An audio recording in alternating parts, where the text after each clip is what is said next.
नमस्कार। एचपीआरसी की upcoming TGT, JBT और बाकी भी आने वाले एग्जाम्स के लिए हमने अलग से एक नई सीरीज चलाई है जिसको हमने अभ्यास एचपीआरसी करके जो है वो नाम दिया। ये जो हमने अभ्यास एचपीआरसी करके सीरीज चलाई है, इस सीरीज़ में हम उन सभी टॉपिक्स को जो है वो कवर करते हैं जो ऑफिशियली सिलेबस में मेंशन किए गए हैं और उन सभी टॉपिक से जुड़े हुए क्वेश्चंस को जो है वो यहाँ पर डिस्कस किया जाता है।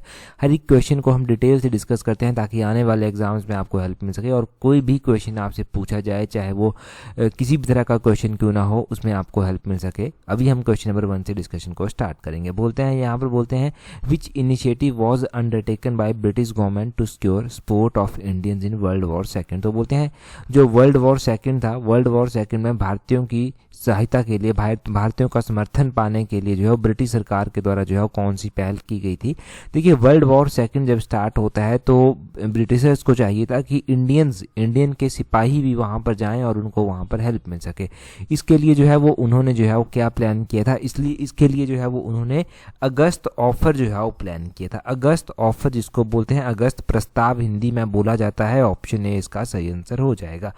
अब देखिए, ये जो अगस्त प्रस्ताव है, पहले तो ध्यान रखना है ये कौन से ईयर का है। ये 1940 का जो है वो अगस्त ऑफर जो है वो है। अगस्त ऑफर 1940 का है। और देखिए, हुआ क्या था कि कांग्रेस के द्वारा जो है वो जो जितना भी मंत्रिमंडल था उसके द्वारा त्याग कर दिया गया था, उसके द्वारा जो है रिजाइन कर दिया गया था।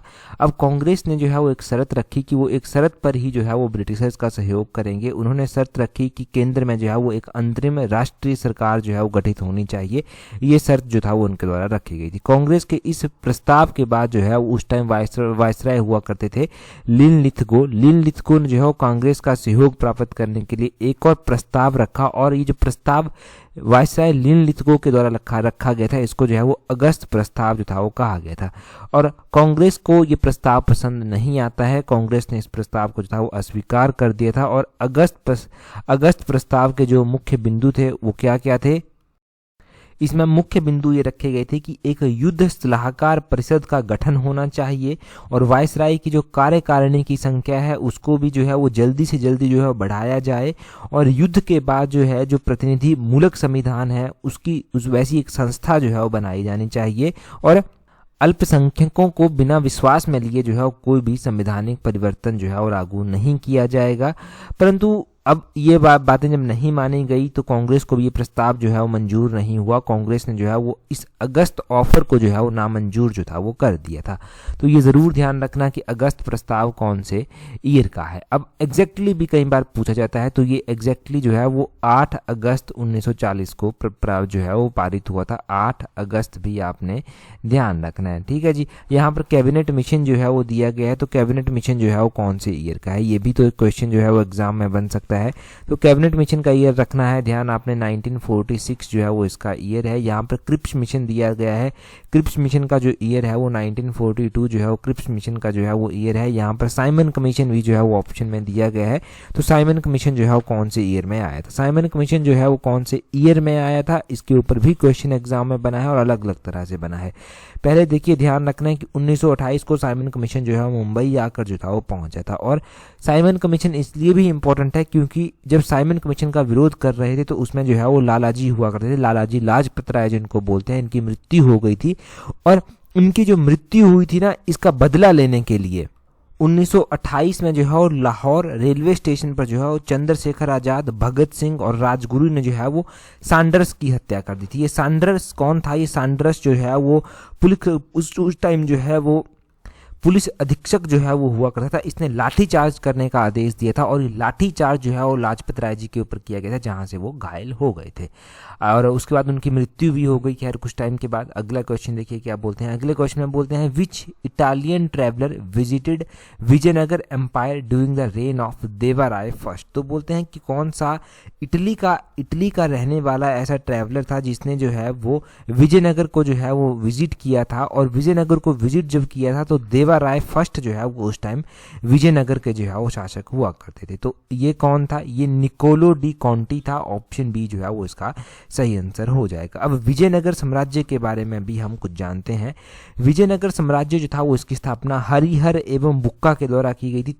1336 में जो है वो इसकी स्थापना जो था वो की गई थी। इसमें अलग अलग शासक आए परंतु इसमें राजवंश भी जो है वो रहे, जैसे कि संगम वंश रहा। संगम वंश का मुख्यतः माना जाता है कि हरिहर बुक्का के द्वारा ही इसकी स्थापना की गई थी। एक सालुब वंश आता है जिसकी स्थापना नरसिंह सालुब के द्वारा की गई थी। एक तुलुब वंश आता है, इसकी स्थापना वीर नरसिंह के द्वारा की गई थी। और एक अराविडु वंश आता है जिसकी स्थापना तिरुमल के द्वारा जो था वो की गई थी। और हमने जाना कि देवराय फर्स्ट जो हुआ करता था ये संगम वंश में आता था, और इसके कार्यकाल के दौरान ये जो निकोलो कोटी था, निकोलो कोंटी, इसके द्वारा जो है वो भारत की यात्रा जो था वो की गई थी। और निकोलो कोंटी कौन सी कंट्री का यात्री था, तो ये इटालियन एक जो है वो शासक हुआ करता था। जब ये यहाँ पर आया तो इसने यहाँ के लोगों को देखा, यहाँ का कल्चर इसने देखा, और इसने यही सब चीज़ें जो है वो उस टाइम मेंशन भी की। इसने यहाँ के सामाजिक जीवन के बारे में, त्योहारों के बारे में जो है वो अपने किताबों में जो है वो वर्णन करके रखा है। तो ये भी आपको पता चल गया, ठीक है जी। तो ये आपने सब डिटेल से जो है वो जान लिया। यहाँ पर अगला क्वेश्चन हम देखेंगे। नेक्स्ट क्वेश्चन में जो है वो हमसे क्या पूछा गया। अगले क्वेश्चन में पूछा गया है हमसे, the president's rule in the state can be extended every 6 month to the maximum period of. तो अब कभी भी प्रेसिडेंट रूल लगता है तो 6 मंथ के लिए प्रेसिडेंट रूल जो है वो लगता है, फिर उसको उसके बाद एक्सटेंड किया जाता है, उसको 6 महीने करके जो है वो एक्सटेंड कर दिया जाता है। तो यहाँ पर ये बोलते हैं कि राज्य में राष्ट्रपति शासन को हर 6 महीने में अधिकतम अवधि तक बढ़ाया जा सकता है। तो अधिकतम कितनी अवधि तक जो है वो इसको बढ़ाया जा सकता है, तो अधिकतम इसको 3 सालों के लिए बढ़ाया जा सकता है। It can be extended maximum for 3 years. Option C जो है वो इसका सही आंसर हो जाएगा। अभी 3 सालों तक जो है वो बढ़ाया जा सकता है। आपने प्रेसिडेंट रूल के बारे में ध्यान रखना है, आपने इमरजेंसी के अलग अलग प्रोविजंस के बारे में अब यहाँ से ध्यान रखना है। देखिए हमारा जो इंडियन कॉन्स्टिट्यूशन है उसमें जो इमरजेंसी से रिलेटेड प्रोविज़न है जो वो कौन से पार्ट में आते हैं, वो पार्ट नंबर 18 में जो है वो आते हैं। पहले ये पार्ट आपने ध्यान रखना है। अब हम आर्टिकल्स के बारे में जो है वो बात करेंगे। हमारे पास जो है वो अलग अलग आर्टिकल्स जो है वो इमरजेंसी के बारे में दिए गए हैं, जैसे कि हमारे पास आर्टिकल नंबर 352 दिया गया है। आर्टिकल नंबर 352 बात करता है, ये नेशनल इमरजेंसी के बारे में जो है वो बात करता है। और नेशनल इमरजेंसी जो है ये आर्टिकल नंबर 352 में आती है, ये आप ध्यान रखें। ये जो हम प्रेसिडेंट रूल पढ़ रहे हैं ये आर्टिकल नंबर 356 के तहत जो है वो आता है। प्रेसिडेंट रूल जो है वो आर्टिकल नंबर 356 के तहत आता है। और इस जो प्रेसिडेंट रूल आता है इसको जो है वो स्टेट इमरजेंसी के नाम से भी जो है वो जाना जाता है। हाँ, इमरजेंसी 3 प्रकार की होती है, तो इमरजेंसी का तीसरा प्रकार जो है वो आर्टिकल नंबर 360 में आता है, जिसको फाइनेंशियल इमरजेंसी जो है वो बोलते हैं। ये जो फाइनेंशियल इमरजेंसी है अभी तक एक बार भी इंडिया में जो है वो नहीं इम्पोज हुई है। इंडिया में एक बार भी अभी तक ये फाइनेंशियल इमरजेंसी जो है वो नहीं लगी है। तो इमरजेंसी के ये 3 आपको आर्टिकल पता चल गए, आपने जान लिया कि इमरजेंसी को किस तरह से एक्सटेंड जो है वो कर सकते हैं, ठीक है जी। तो इतना सब आपने ध्यान रखना है कि प्रेसिडेंट रूल को कौन से आर्टिकल के तहत आता है, वो एक बार जो लगता है तो कितने महीनों के लिए लगता है और उसको कितने टाइम के लिए आगे एक्सटेंड जो है वो किया जा सकता है। इतना यहाँ से याद रहेगा। अगला क्वेश्चन हम देखेंगे। नेक्स्ट क्वेश्चन में हमसे क्या पूछा गया है। अगले क्वेश्चन में बोलते हैं, in India who is referred to as the guardian of public purse. तो बोलते हैं कि भारत में जो पब्लिक पर्स है, सार्वजनिक पर्स जो होता है, उसका गार्जियन किसको जो है वो बोला जाता है। उसका जो है वो गार्जियन मतलब उसकी देखरेख करने वाला जो है वो किसको बोला जाता है।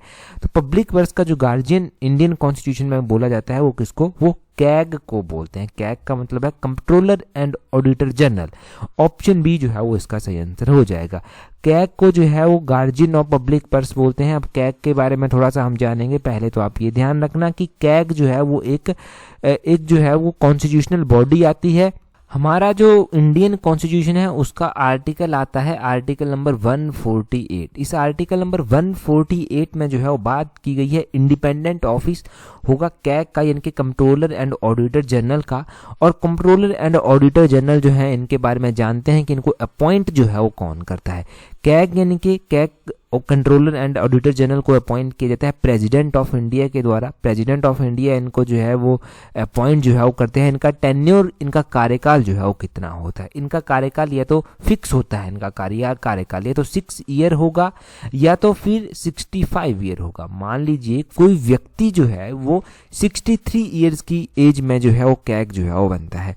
अब अगर वो 65 साल का हो जाता है तो उसकी रिटायरमेंट हो जाएगी, ठीक है।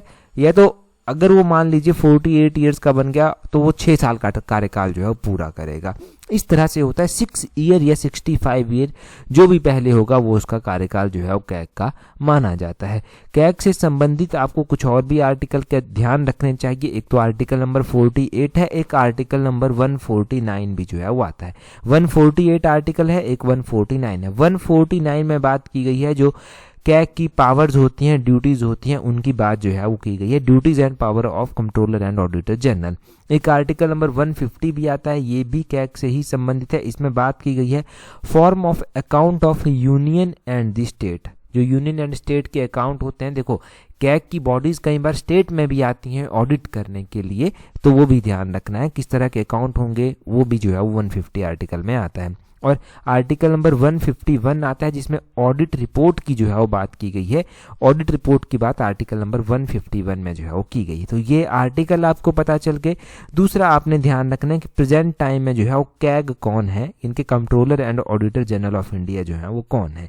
अब देखिए प्रेजेंट टाइम में जो controller and auditor general of India है उनका नाम जो है वो क्या है, उनका नाम आप ध्यान रखिए, उनका नाम है के संजय मूर्ति। के संजय मूर्ति जो है वो कैग हैं प्रेजेंट टाइम में।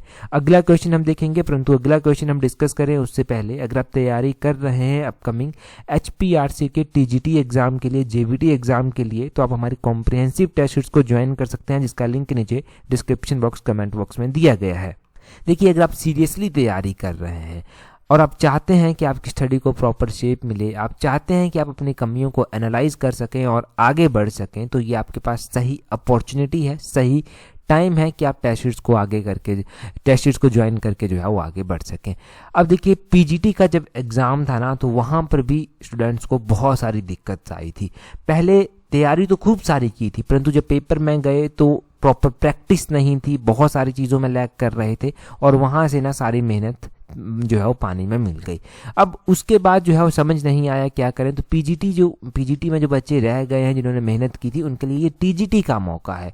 तो इस मौका को, ये जो मौका आपके पास है इसको हाथ से जाने ना दें और टेस्ट सीरीज को अगर आप चाहते हैं कि ये टेस्ट सीरीज आपकी हेल्प करे तो उसको टाइमली ज्वाइन कर लें, जिसका लिंक नीचे डिस्क्रिप्शन बॉक्स कमेंट बॉक्स में दिया गया है। खैर चलिए अगले क्वेश्चन की ओर चलते हैं। क्या बोलते हैं, बोलते हैं कंसीडर द फॉलोइंग स्टेटमेंट। तो बोलते हैं यहाँ पर कुछ एक स्टेटमेंट जो है वो दी गई हैं, अब आपको जो है वो यहाँ पर इनके ऊपर विचार करना है। बोलते हैं Godavari India's 3rd longest river, कि गोदावरी भारत की तीसरी सबसे लंबी नदी जो है वो आती है। दूसरे ऑप्शन में बोलते हैं गोदावरी इज कॉल्ड वृद्ध गंगा, कि गोदावरी को वृद्ध गंगा के नाम से भी जाना जाता है। तीसरी स्टेटमेंट में बोलते हैं Godavari rises from spring near Mahabaleshwaram, कि गोदावरी जो है वो एक स्प्रिंग से निकलती है, झरने से निकलती है जो महाबलेश्वरम के समीप जो है वो स्थित है। और बोलते हैं Godavari is also known as Dakshin Ganga, की गोदावरी को दक्षिण गंगा के नाम से भी जो है वो जाना जाता है। देखिए गोदावरी नदी के बारे में अगर हम बात करते हैं तो ये तीसरी सबसे लंबी नदी नहीं है, ये सेकंड जो है वो सबसे लंबी नदी जो है वो आती है। तो इसको सेकंड की श्रेणी में आप रखेंगे, ना कि तीसरी श्रेणी में। तो पहली स्टेटमेंट तो आपके पास जो है वो गलत हो जाएगी। ये जो गोदावरी नदी है ना, ये अगर हम पेनिनसुलर इंडिया की बात करते हैं तो ये वहाँ की सबसे लंबी नदी है, परंतु अगर आप इंडिया की बात करते हैं तो सेकंड लॉन्गेस्ट रिवर ये आती है। तो पहली स्टेटमेंट गलत हो गई। दूसरे हम बोलते हैं गोदावरी को वृद्ध गंगा भी बोलते हैं, ये स्टेटमेंट बिल्कुल सही है कि वृद्ध गंगा के नाम से गोदावरी को ही जो है वो जाना जाता है। तीसरी स्टेटमेंट में बोलते हैं Godavari rises from spring near Mahabaleshwaram, की गोदावरी जो है वो महाबलेश्वरम के पास एक स्प्रिंग से निकलती है। तो ये जो गोदावरी नदी है इसका ध्यान रखना है कि गोदावरी नदी जो है वो महाबलेश्वरम से नहीं निकलती। इट कहाँ से ये निकलती है, it rises from the slopes of western Ghat in the Nashik district of Maharashtra. तो जो वेस्टर्न घाट आता है वहाँ पर नासिक डिस्ट्रिक्ट आता है, नासिक डिस्ट्रिक्ट महाराष्ट्र में आता है, वहाँ से जो है ये निकलती है। तो तीसरी स्टेटमेंट भी आपके पास जो है वो गलत हो जाती है।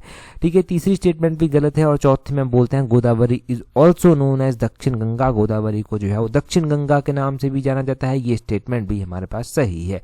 तो आगे पूछा गया था चूज द करेक्ट ऑप्शन, हमारे पास दूसरी स्टेटमेंट सही थी और हमारे पास चौथी स्टेटमेंट जो है वो सिर्फ और सिर्फ सही थी।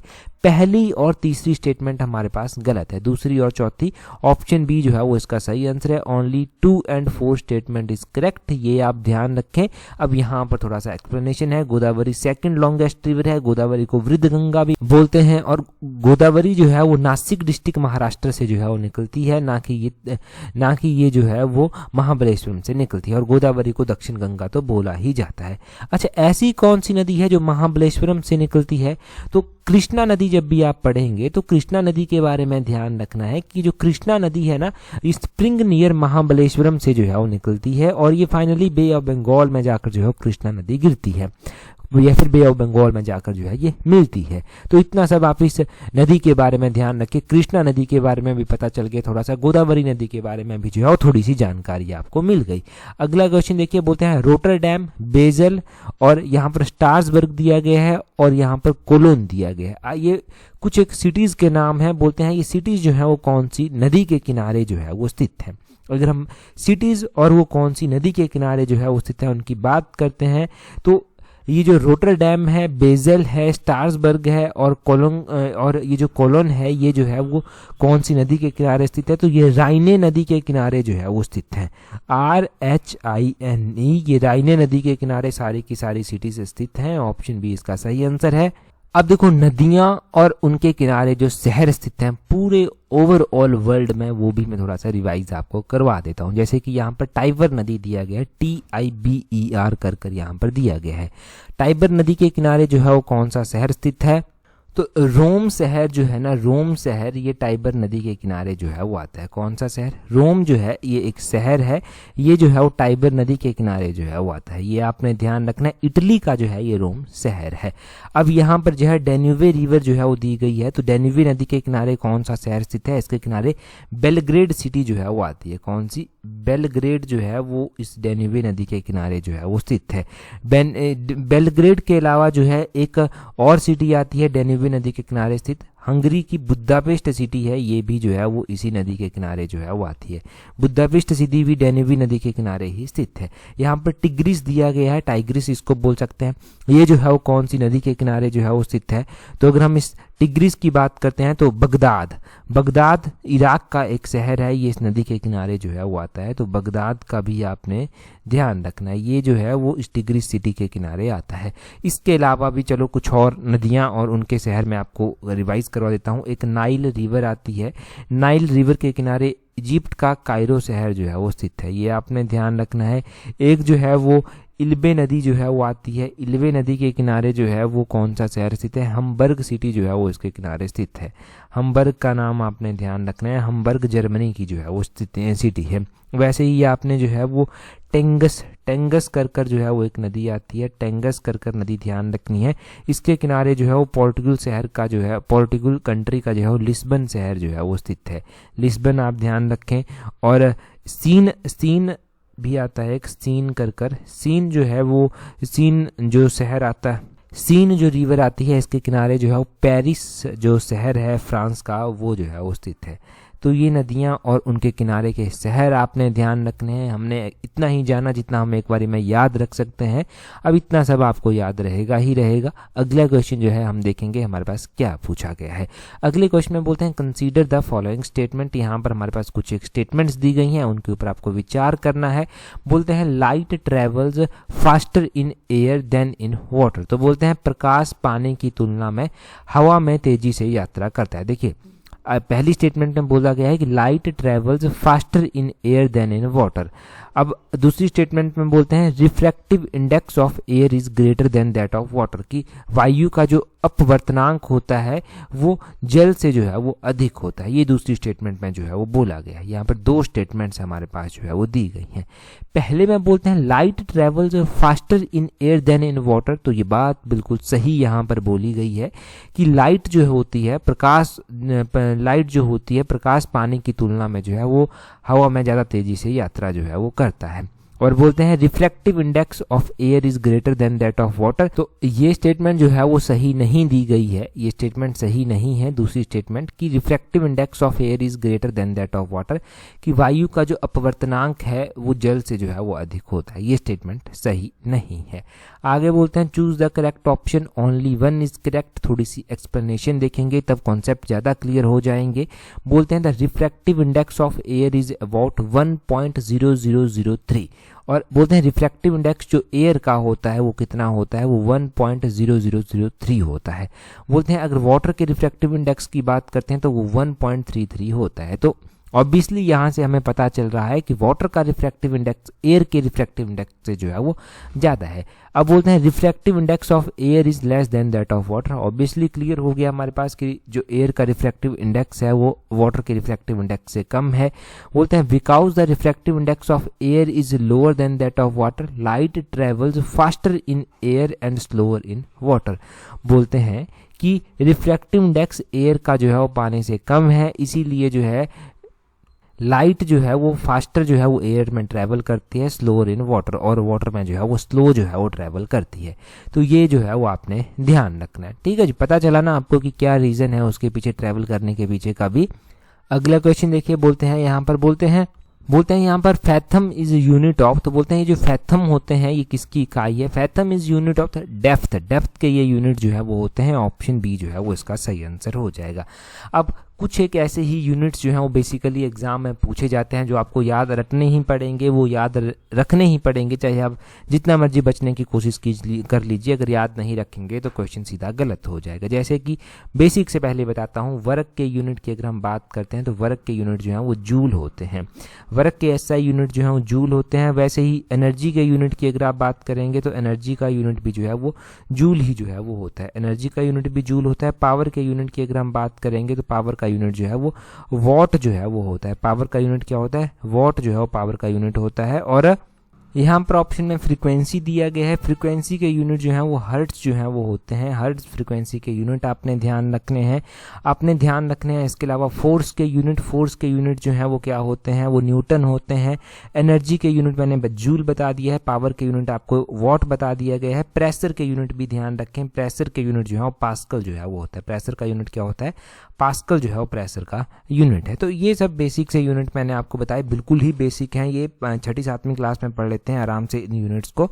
अगला क्वेश्चन देखिए क्या बोलते हैं, अगले क्वेश्चन में बोलते हैं from which year was the FEMA promulgated. तो बोलते हैं ये फीमा जो था, फीमा है क्या वो भी हम जानेंगे, परंतु बोलते हैं ये कब से जो है वो प्रख्यापित है। फीमा की अगर हम बात करते हैं तो फीमा जो है वो 2000 से जो है वो प्रख्यापित है, ये आप ध्यान रखें। फीमा है क्या, हम देखिए जब हम इकोनॉमी पढ़ते हैं तो हम दो चीज़ें पढ़ते हैं, एक हम फीमा पढ़ते हैं, एक हम फेरा पढ़ते हैं। जो फीमा होता है ये होता है फॉरेन एक्सचेंज मैनेजमेंट एक्ट।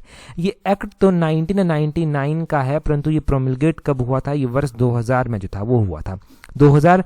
इससे पहले जो है वो इसको फेरा के नाम से जो था वो जाना जाता था। फेरा क्या था, फेरा जो है वो फॉरेन एक्सचेंज रेगुलेशन एक्ट जो है वो हुआ करता था। तो फेरा का भी आपने ध्यान रखना है कि फेरा क्या था, फॉरेन एक्सचेंज रेगुलेशन एक्ट था।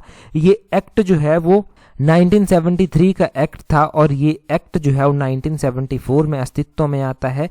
फिर बाद में चलकर जो है वो फेरा जो है अमेंड भी किया गया, 1993 में इसको अमेंड किया गया था, और उसके बाद वर्ष 2000 में इसको रिप्लेस ही कर दिया गया, और रिप्लेस किया गया इसको फीमा के साथ इसको रिप्लेस किया गया। तो ये ध्यान रहेगा यहाँ से। अगला क्वेश्चन देखिए, बोलते हैं the first Monday of which month is observed as world habitat day. तो बोलते हैं कि किस महीने के पहले सोमवार को विश्व पर्यावास दिवस जो है वो मनाया जाता है। तो विश्व पर्यावास दिवस की बात की जा रही है कि किस महीने के पहले सोमवार को ये मनाया जाता है। तो ये जो है वो किस महीने के पहले सोमवार को मनाया जाता है, ये जो है वो अक्टूबर महीने के पहले सोमवार को मनाया जाता है। ऑप्शन बी जो है वो इसका सही आंसर है। ये पर्यावास दिया गया है, यानी कि हैबिटेट डे। आप एनवायरनमेंट डे यानी कि पर्यावरण दिवस के साथ इसको कंफ्यूज मत करना। वर्ल्ड एनवायरनमेंट डे जो मनाया जाता है वो हर साल 5 जून को जो है वो मनाया जाता है। अगर हम बात करें अब देखिए अगर हम अक्टूबर महीने के इंपॉर्टेंट डेज की बात करते हैं तो 2 अक्टूबर को गांधी जयंती यानी कि इंटरनेशनल नॉन वायलेंस डे भी मनाते हैं। उसके बाद जो है वो 5 अक्टूबर को हम जो है वो टीचर्स डे मनाते हैं, विश्व शिक्षक दिवस मनाते हैं। एक 5 सितंबर वाला वो नेशनल लेवल पर हम बनाते हैं, 5 अक्टूबर वाला विश्व स्तर पर मनाया जाता है। 6 अक्टूबर को जो है वो विश्व पर्यावरण दिवस इस बार मनाया गया यानी कि 2025 में मनाया गया। वैसे ये विश्व पर्यावरण दिवस फर्स्ट मंडे को मनाया जाता है और इस बार ये फर्स्ट मंडे 6 अक्टूबर को आया था। 7 अक्टूबर को जो है वो वर्ल्ड कॉटन डे मनाते हैं। 8 अक्टूबर को जो है वो वायुसेना दिवस यानी कि एयर फोर्स डे हम इंडिया में मनाते हैं। 9 अक्टूबर को जो है हम वर्ल्ड पोस्ट डे जो है वो मनाते हैं और 11 अक्टूबर को जो है वो इंटरनेशनल गर्ल चाइल्ड डे जो है वो मनाते हैं। गर्ल चाइल्ड डे मतलब हम जो है वो अंतर्राष्ट्रीय बालिका दिवस जो है वो मनाते हैं। 14 अक्टूबर को जो है वो वर्ल्ड स्टैंडर्ड्स डे जो है वो मनाया जाता है, मतलब वर्ल्ड स्टैंडर्ड्स डे विश्व मानक दिवस जो है वो 14 अक्टूबर को मनाते हैं। उसके बाद 15 अक्टूबर को अंतर्राष्ट्रीय ग्रामीण महिला दिवस मनाते हैं, इंटरनेशनल रूरल वुमेन डे मनाते हैं।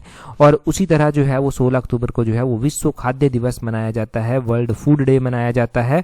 और 21 अक्टूबर को जो है वो पुलिस स्मृति दिवस यानी कि पुलिस कमेमोरेशन डे मनाया जाता है। और उसी तरह जो है वो 28 अक्टूबर को जो है वो इंटरनेशनल एनिमेशन डे जो है वो मनाया जाता है। तो ये इंपॉर्टेंट डेज आप ध्यान रखना अक्टूबर महीने के। अगला क्वेश्चन देखिए, बोलते हैं which of the following gases produced when coal burns in insufficient oxygen. तो बोलते हैं उस टाइम कौन सी गैस जो है वो उत्पन्न होती है जब कोयला जो है वो अपर्याप्त ऑक्सीजन में जलता है।